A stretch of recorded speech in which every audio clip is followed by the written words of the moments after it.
Welcome and thank you so much for clicking on my video. I really do appreciate it. And wow, we have seen multiple tags of the bottom side of the monthly expected move, causing some of those resistances to come in and even making reversal signals that could shoot us down to that previous low, down towards 550. So we have a lot to get into. We're going to get into that technical analysis, update you guys on some daily expected moves, and mainly focus on the SPY and the Qs to figure out which way this is going. And there was something very strange when I was making the daily expected moves that I wanted to bring to your attention. But so far, when I look into tomorrow, I look at that options expiration, I look at quad witching, I just go, man, we are in for a wild card kind of day. Let's get into it. I don't know. I kind of like the vibe of bringing back the old cam, at least for the videos, so we make that live show seem good. But today we did see that resistance come in. If we zoom into this, obviously we've been down by about 10% here, and we're outside of the monthly expected move. So still, all the probabilities for the end of the month are pointing in this direction. And guess what? We only got 1 week left, and I'll tell you what, even though everyone's saying that if this beats this low, there's going to be a stock market crash, and we're still going to be aware of that, and we're going to show you exactly what signal to watch for if you are going to potentially have a stock market crash, and if that's failing right before a big squeeze. So we're going to get into that here, get you guys some daily expected moves. So the key thing is 68% zone up here, and we do have reversal signals. So let's go into the 2-hour chart to talk about this, because this is going to be the main thing, right? We were talking about if a stock market crash is going to take place, which I'm not leaning towards at this point. I'm really not. I know that, as far as probabilities go, a stock market crash would always be the lower probability, just like a squeeze is low probability until it just happens, and there are signals to see for both. So at this moment, we can notice that there are some things that are pointing to the 2-hour could cross down, and it's as simple as that. If the stock market is going to crash, you are going to see momentum shift down and never be able to really shift back up. And that's just the truth of it. Okay, if this MACD on the 2-hour does cross down, it's in negative territory. So if you're really worried about a stock market crash, then this 2-hour turning down could be the moment that actually happens. The only thing is, if it turns down to these areas and creates a divergence down by our weekly expected move tomorrow, well, then we could potentially see reversal signals that actually completely contradict that. And that would be if a buy comes in and confirms some kind of divergence at the 2-hour scale. And we see that divergence drag across our MACD and RSI at the same time. And that's just how it goes. If that bounce doesn't come in, sure, you can be heading to lower levels. But I'm seeing a lot of people call for crash, 10 more percent if we cut this low. And that's the exact time where we could be making a divergence. So that's what we want to pay attention to. Now, does the 2-hour have a good chance to cross down? And this is where I want to go into the 30-minute, right? We go into the shorter time frame to see if the 2-hour seems to have some signals above it that say, hey, yeah, this 2-hour might cross down into negative territory. You do have those signals, okay? But the wild card tomorrow is options expiration for a lot of money. You have billions and billions of dollars going on the line tomorrow. I mean, you can just look at what this mess looks like over here, and you see that if we just look at this week, you have about 5.7 million open interest. If you switch that to next week, it is not even close. It's 700 or 773,000. So you see how much money is really on the line for tomorrow. And someone did rightly point out, like, if they just pin price at 570 pretty much all day, well, then everyone would lose money. But we do notice there is some big concentration still at that 550, and there is big concentration at this 580. I highly doubt that 530 is going to come into play, but if that 2-hour crosses down, hey, anything's possible with the stock market. It likes to do crazy stuff. Daily expected move at this moment, we do see 560. That's going to be a key level for tomorrow to the downside for the SPY. And we do have 570.59 to the upside for the SPY. This is where it gets a little bit interesting. Maybe we'll talk about that more on the Qs, but you have a little bit of low implied volatility for the SPY, but you have like a pretty good amount of implied volatility for the Qs, which is very fishy. It's almost like option traders in the SPY aren't expecting as much volatility as tech stocks would, and that's just something I'm paying attention to right now. But do you have a signal that will cross down that 2-hour chart? And the truth is, you see that the price action is heading in the upward direction. And you look at that MACD and it's just pointing down. You look at that RSI at the same time and it's pointing down. This is divergence. So just be aware that this is divergence on the 30-minute that likes to turn down 2-hour charts. And that 2-hour chart is something to be aware of. If you're thinking stock market crash, well, then this 2 hours got to cross down first, and then it's just going to keep going and going and going. Okay, but if a big buy comes in at lower levels in some way this week or next week, if we end up going down to 550, then that's where you can really take some people off guard. Right as they make those bearish bets, things start to flip around. A lot of people talking like, oh, retail is buying the low, buying the low, buying the low. No big money is participating in the buy. Okay, but they haven't sold a big amount either, right? We're only down 10%. That's a regular correction that usually happens every single year. So we're not going to read too far into it. One thing I did want to point out here was the daily chart was able to cross for a brief moment and then it uncrossed. So we are right now using the monthly expected move downside. It can be support. It became resistance. We've seen that hold in that area as resistance about 3 times. So something, if you wanted to head to 570.59 in the morning, this 30-minute would need to cross up into positive territory. Now, does that mean you're out of the water, right? If this thing blows past it and we do that, yeah, you might have yourself some kind of bottom. I'm kind of leaning towards that 2-hour going down to 550, to be honest. But just because I'm leaning towards something doesn't mean I'm trading that way. I still mostly have longs at this moment, preparing and building that position fully, right? Scaling into position for a potential squeeze. If things go wrong, I'll manage risk. But you can see here that the 30-minute, if that made a move outside of the daily expected move, we've seen 570 hold as resistance multiple times. If that would cross down, who's to say that in the morning retail gets excited and then it's all ripped away and we actually create some kind of quick triple divergence in the morning. So just be looking out for that. That looks like something risky, but if you want this thing to start to base out, well, you're going to need a kind of an unexpected thing to happen. If you're rooting for a crash, well, then you're going to need an unexpected downside. And in order to squeeze, you will see most likely some unexpected upside. And so that's why it's interesting to me that the SPY has shrunk on its daily expected moves, but the Qs haven't. So let's get into those. The Qs have to be a different story in some way, but they obviously are, right? We were looking at that 30-minute chart showing you how it was suggesting that there is divergence where the 2-hour could actually cross down and take out that low and get people nice and bearish. And maybe that's some kind of trap. And we will be talking about volatility later in this video that is showing these same signals at the same time. And that's when we pay attention to volatility the most. When they have signals on the SPY and those opposite signals on volatility, the VIX, at the same time, we're going to be paying attention to that, so stick around to the end of the video. Here we have for the Qs. Now, what I'm talking about here, you have 487.24 for the daily expected upside move. The downside move sitting at 471.28. Just to give you a comparison here, the SPY is pricing in something like this, and the Qs are pricing in more. So overall, there is a lot of time. Most of the time, the Qs have a little bit higher implied volatility. Okay. But usually it's not double what the SPY has. So going into tomorrow, the Qs have double the amount of implied volatility as the SPY. And that is something that I have very rarely seen, which means maybe, in the IV with the SPY, something's not expected there, but it is expected to happen in the tech stocks. Maybe that's because of that FDX or whatever earnings. We'll see. But the key thing here is we have made another signal that likes to turn down to our charts, and that is a lower high, right? We notice that this right now has the high.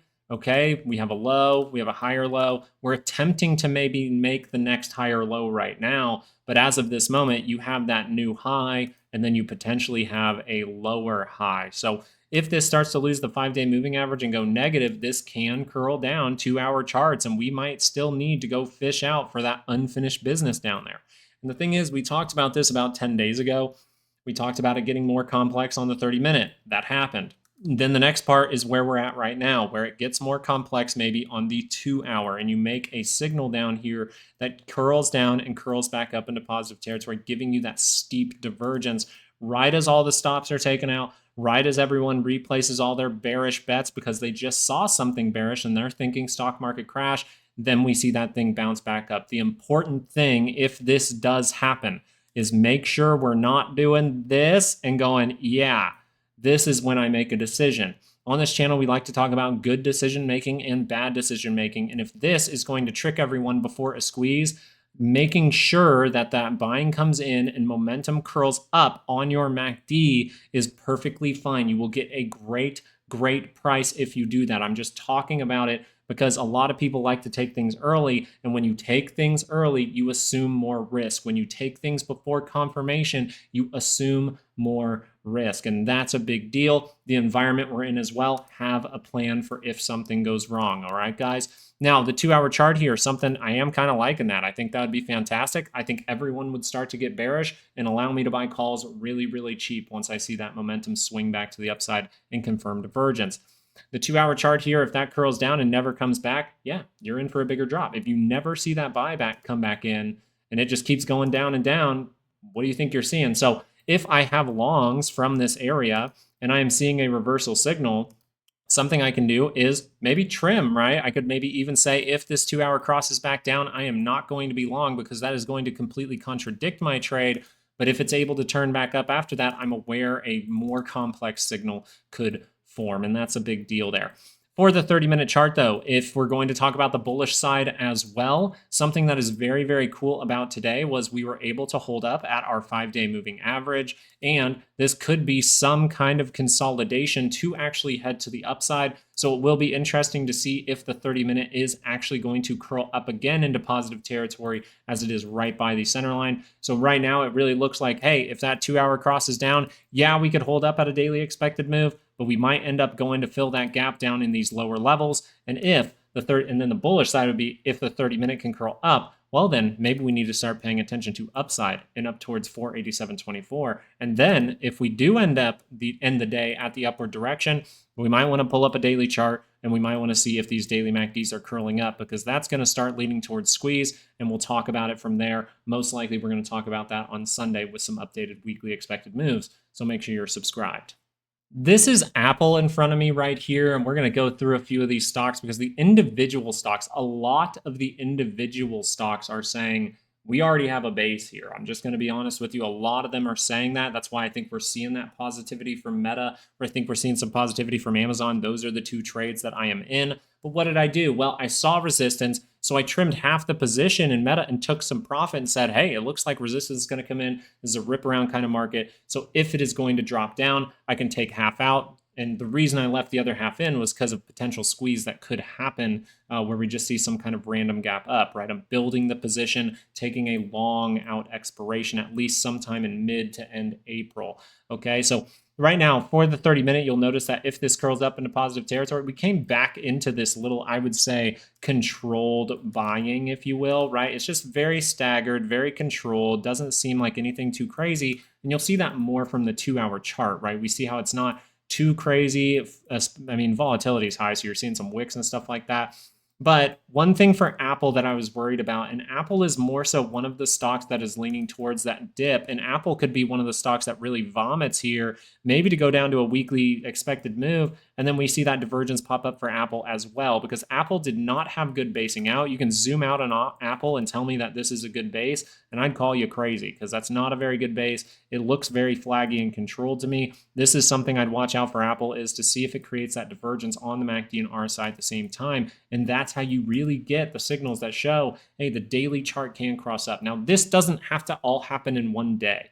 Okay, this can happen all the way into next week for a couple of days into next week, get people nice and bearish, and then we start to see reversal. But we're heading into the end of the month, and a lot of these charts are outside of monthly expected moves, and some of them are seeing upside moves, and I want to talk about those next because a lot of them have reversal signals.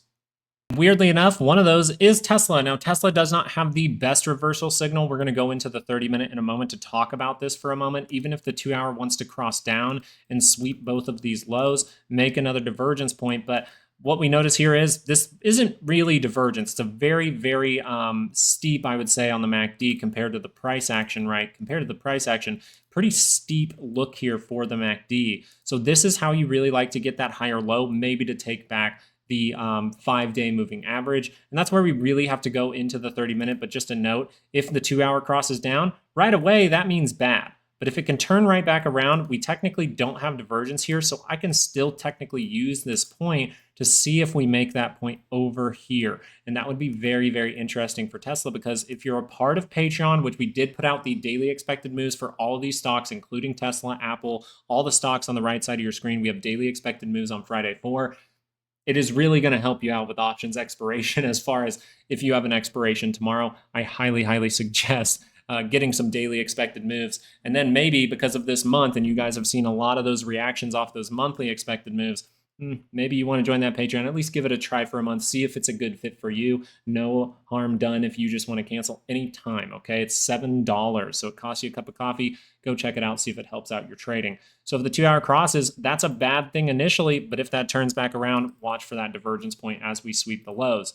What we can notice here is I don't even know if it's going to do that, because at the end of the day, we actually saw a curl up here and we actually got some green, very tiny green, which just means to me, maybe this has already been done and maybe we're doing the things by consolidating right below a resistance being the 5-day moving average to actually see that extend higher, take back that 5-day. That's the goal from Tesla, is to see this 30-minute get a nice big positive move and then continue to test off that 5 and head to the upside. But this is a form of a base saying that the daily chart could curl up. And I want you to look at the daily chart for Tesla, because you have technically curled up on a MACD. But I want to talk about the confirmation here, because this right here, this 9-day moving average is something that you would like to be above. Okay, and you're not necessarily fully above it at this point. You're like right on top of it. So is this a good confirmation? That's kind of up in the air. This is something that I think would say, hey, I'm assuming a little bit of risk here, and that 2-hour could rotate down before we're able to see the next upside move. But Tesla has crossed on its MACD. We will be going live in the morning on YouTube, and the rest of the day, we are going to be live all freaking day. Come in, even if it's for a little bit and you have a little question, go on Rumble. The link will be in the description of every single stream, and I'll leave it in the description of this video so you guys can join, make an account, come join us. People are having a lot of fun, and we were really watching this market well today, because we even spotted that 5-minute divergence that showed that 570 was going to be a rough spot. 2-hour divergence has confirmed on Amazon. So do you see how these stocks, these individual stocks, have made those 2-hour divergences? Now, this is with a move that went towards a weekly expected move. We like to see them kind of go to it, or at least maybe even chop it for a second. So it's still possible that we do see one more rotation down. But I just wanted to show you that you have a 2-hour divergence really close to the center line. And if that thing starts to go positive, you start to break out of this zone, you can start to fill gaps, see those little pullbacks to head higher. So after all said and done, we could end up at upside weekly expected moves next week and back into our monthly expected moves. And that's a fantastic thing. You have 2-hour divergence on the MACD. You have like a Cinco divergence on the, you have a Penta divergence on the RSI right now. And that's just insane to me. So Amazon looks like it is gearing up for a big move. It doesn't mean it's safe from a drop, right? These signals can fail. If the 2-hour drops, that would be a bad thing. And maybe it sets up a whatever 6 is for six divergences, right? This has been a very complex base for Amazon, but this is one that I'm in and I'm very happy with it at this moment. The reason that I'm happy with it, it was able to see a nice strong move. At first, the buying was a little bit lackluster, right? And then we saw this rip through and actually do something great, which is awesome, because that makes the MACD go positive. And this is where the 30-minute could just curl up into positive territory, and we could start that positive trend if we're able to really break through about 199.50 or 200. So now I'm just showing off Amazon. I'm going to show off some of these because they are showing how a lot of the individual stocks in the tech, or at least in the Qs, are showing like, hey, we are creating those bases. The SPY's not pricing anything in. Maybe it's not expecting it, but what if we just rip from here? And that's the hard part, and why tomorrow is kind of a wild card. You do have these individual stocks suggesting, hey, we've made a base. We're ready to rip. Let's squeeze these people, while at the same time we have options expiration going on tomorrow. And while at the same time, the SPY and the Qs don't necessarily have as good of signals as the individual stocks, which always tells us that this can become more and more complex. So it means we got to be very careful about it, but end up at the end of the day, we have to make decisions that make sure we catch the right move. Now, I would say this about NVIDIA. NVIDIA made the base a while ago, and it has seen positivity. And a lot of people are like, hey, that's just because of the event. Okay, whatever. It was able to go positive. It's holding at the 5-day moving average right now. And you have this 2-hour where if you want this to see more positivity, well, you need this to curl up into positive territory for the MACD. The RSI has already done that, waiting on the MACD. Price action has done it as well, crossing above that 9 on the 2-hour. This is fantastic for NVIDIA, and hopefully it sees more upside. Now, NVIDIA is kind of a little bit more complex. This is why I didn't choose to really trade it, is because the 2-hour signal here was great, but the hourly signal right now is crossed down really close to the center line. This does look relatively controlled at this moment, so we could see this break down with some kind of ABC move, and we know that it has left a big gap behind. So if we are going to see the SPY or the Qs flash down to fill those gaps at lower levels, most likely we're going to see NVIDIA as the culprit here, as one of the ones that is tearing down a little bit more aggressively, getting people nice and bearish, and we have to look for those reversal signals. So NVIDIA is going to be a little bit more difficult. This is why I didn't choose to trade it, and I just have to be honest with you there. But hey, at the end of the day, I mean, NVIDIA's crossed up on a daily MACD. Isn't that interesting? Okay, let's switch over to Meta for a second. Now, Meta is not crossed up on the MACD. So am I crazy for buying Meta? No, but I'm also not crazy enough to hold this thing the whole entire time. That's right. It ran its head directly into a monthly bottom side expected move. And that's where I said, okay, this is the area where we could build structure if we want to head higher or see another flash move down to the weekly expected move, because options expiration can be crazy. So if the 2-hour does cross down, I'm still going to be watching this. I'm not going to be selling it right away at a low at the weekly expected move when we have 1 week left in the month and it's saying, hey, we're going to end the month up at higher levels. So I am watching this at this moment. The 2-hour divergence is down there on the MACD and RSI at the same time. We see this right here. Bam, right there. Nice and clean for you. You get the confirmation and it looks pretty good, but it rejects off right away. And that's where the management of the trade could have came in for you if you wanted to, right? The 30-minute chart was able to cross, but notice that it's decently positive, right? That's a decently positive move. And if we really wanted to, we could be making that structure to actually head higher. So that would be interesting to me. But obviously, if the 2-hour crosses, the 30-minute goes negative, it's very likely the 2 hours crossing. And this is where you'll pay attention to these lows. If we see a moment where they sweep the lows during the retail hours and then we see that thing come back, I'm still going to pay attention to this 30-minute if it's making some kind of point of divergence. But I wanted to show you guys the 2-hour chart one more time, because the main thing here is the individual stocks are showing huge reversal signals right now. And I think that's why we're getting these buys to come in a lot stronger on the individual stocks like Meta, because Meta, kind of like Amazon, actually does have all those divergence points again, and all of them are holding. Even the nearest term double dip down, this little double bottom did hold the divergence. So Meta and a lot of the individual stocks are saying we need to rip higher from here. I'm based out. I got the liquidity built. Let's go. Let's squeeze everybody. But the SPY and the Qs are not suggesting that. So who is going to be right? That's kind of what makes tomorrow a little bit of a wild card. And you have signals in the SPY and the Qs that are kind of like, if this confirms up, we might go up for the day. If this confirms down, we probably go down for the day. And it's unfortunate when those things happen, but that's the way I have to talk about it when those things do set up. So for this, Meta is saying, hey, I really want to curl up on a daily chart soon. Yeah, the daily bar looks really, really kind of interesting, I will say it that way, but it's still holding every single reversal signal. It is still outside of the monthly expected move, and therefore next week we do have a 68% chance to close for Meta above this wick. And I do not think that that is a bad thing, to be paying attention to reversal signals and understanding this is a bigger percentage than down in here. Microsoft is one that could also be like NVIDIA. It could give us one of those moments just because, one, it left behind a gap, right? All of these are leaving behind gaps. The ones that held up a little bit better, right, didn't go make that next divergence point. But Microsoft as well, just so you are aware, has made a ton of divergence here, right? We see all of the divergence points here, and pretty much all of them are holding once again. So another stock, another individual stock that is showing you, I have based out. I've seen the move to attempt to get back above the 5, and I am still trying to figure out if I need to dip down again, maybe fake out those bears, get them nice and bearish right before it actually sees that buy come back in. So some crazy stuff can happen tomorrow. Microsoft, you can see, is really close to the center line. If that crosses down, that would encourage negativity, and that would say we're most likely going to take out this low and then go make a new one. And we might even sweep these lows to create that divergence points. That's what I'd be watching for from this one.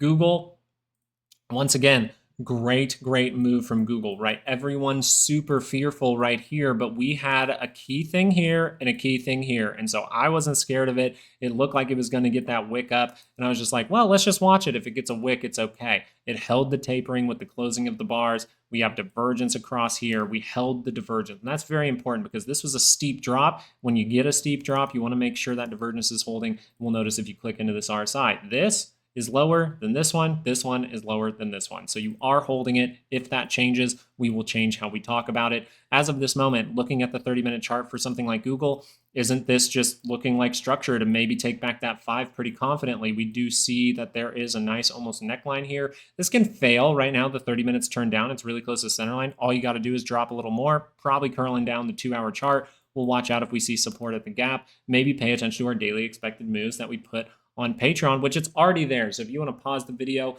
go over to Patreon, sign up, get all these levels, and then put them on the charts while you're watching this video. That's fantastic. It's something that I do all the time. Is if I'm looking at analysis, I like to have those levels up because it will really help out the way you create these scenarios and the way that you plan your trade. Something here would be bullish, would be just, hey, curl up on the 30-minute, maybe use that as support and then start to head higher. We want to see this thing get a nice move to get up to these levels, and something like a head and shoulders is a great way to do that. And you have another stock here that is trying to base out and show you great basing out signals while the SPY and the Qs aren't. So are the individual stocks lying, or is it the SPY needing more time to go down to those lower levels? And that's, I think, what we'll see over the next couple trading sessions. Sorry if you heard some buzzing. My brother called and we want to watch the KU game. That's right. We're KU fans. They're not doing that good this year. But okay, looking at AMC, we can see another one that actually has potential to make structure to actually see good things. Now, why would I be pointing out a stock like AMC? We haven't really talked about it a ton this week. The daily chart has confirmed daily divergence. And these are the moments you want to pay attention. I'm just going to say this once. It's not on GME, it's on AMC. If you look back all the way back to the time where it happened, right over here, you're going to see this from the RSI right here. You're going to see it. It's on the MACD at the same time. I got to get through this a little quick. The RSI had divergence. Okay. What do you see right now? You see a daily divergence. Let me reset the chart real quick. But you see a daily divergence as of right now on the daily scale for AMC, and it has confirmed. Now, this doesn't mean that the 2-hour can't rotate down again. The 2-hour really looks like it wants to cross. And if you pull up the 30-minute, there is divergence here that we pointed out during the live show. So we were expecting the 2-hour to cross down here. And it means that AMC could see that moment where it curls down on the 2-hour, but it also could make a 2-hour divergence. And as long as that daily divergence is confirmed, I'm going to remain in calls for AMC. I'm just going to say that because that's my overall plan for this is look for the daily divergence, look for a great signal that can produce a great upside move. And then, hey, if something crazy happens, cool. If I see a reversal signal that is saying that AMC is going to head down, right, down, then I'll probably get rid of it. Now, a 30-minute reversal, I'm not scared about. If we start to make 2-hour divergences and things like that, that's more what I'm talking about. GME does not have as good of signals on the daily scale. We do not have divergence on the MACD or RSI, so very interesting to me, but GME does have divergence on the 30-minute, which is suggesting that the 2-hour chart could cross down here, and we did leave behind that gap. So something I will watch for here is if the 2-hour needs to back off in some way. It is positive, so I'm going to be aware of higher lows. I'm going to be aware of if we need to make divergence, and we have earnings going on next week. So earnings is going to be a 50-50 flip. Squeeze is always going to be the lowest probability thing, but if you pay attention to signals at the right times, you can catch a big move, especially when you see a daily divergence on AMC. So it might mean it's time to watch out a little bit for these little memers out there.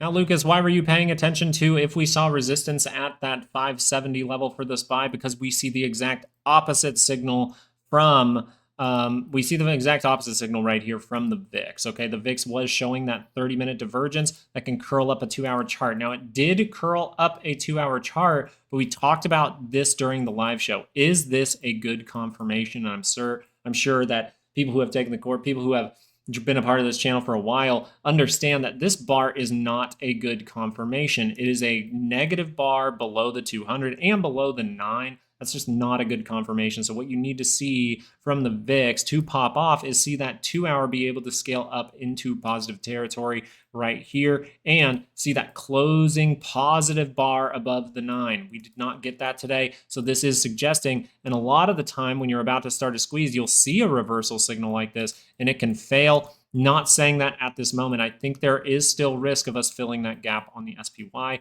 but we do see that there is a 30-minute divergence right here that could produce some kind of double bottom that then sends us higher. We can always make that more complex by seeing some kind of upward move in the morning, maybe tagging 570 again for the SPY, and then seeing that next point of divergence come in. Sorry guys, I'm running a little bit low on time, but the way that we are going to actually say crash is if these reversal signals from the VIX do turn up the daily chart. The daily chart is what I want to watch here.